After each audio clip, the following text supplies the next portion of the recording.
മകൻ ശിവിന്റെ ജന്മദിന പാർട്ടിയിൽ നിന്നുള്ള നടി രംഭയുടെ പുത്തൻ ചിത്രങ്ങൾ സോഷ്യൽ മീഡിയയിൽ വൈറലാകുകയാണ്. ഭർത്താവിനും മക്കൾക്കുമൊപ്പമാണ് ചിത്രങ്ങളിൽ രംഭയുള്ളത്.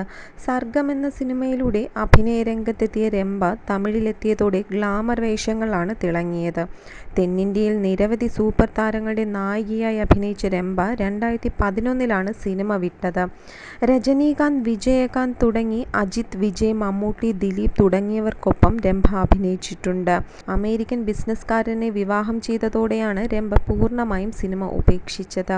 ഭർത്താവിനും 3 കുഞ്ഞുങ്ങൾക്കുമൊപ്പം ന്യൂയോർക്കിലാണ് ഇപ്പോൾ രംഭയുടെ താമസം. മിനി സ്ക്രീനിൽ റിയാലിറ്റി ഷോകളുടെയും ഡാൻസ് പരിപാടികളുടെയും ജഡ്ജിയായി എത്താറുണ്ട് രംഭ. സോഷ്യൽ മീഡിയയിൽ സജീവമായ താരം ഇടയ്ക്കിടയ്ക്ക് കുടുംബത്തോടൊപ്പമുള്ള ചിത്രങ്ങളും പങ്കുവയ്ക്കാറുണ്ട്. മകന്റെ പിറന്നാൾ പാർട്ടിയിൽ നിന്നുള്ള ചിത്രങ്ങളാണ് ഇപ്പോൾ പങ്കുവച്ചിരിക്കുന്നത്. 45 വയസ്സുകാരിയായ രംഭ വയലറ്റ് സാരിയുടുത്ത് കിടിലൻ ലുക്കിലാണ് ചിത്രങ്ങളിലുള്ളത്.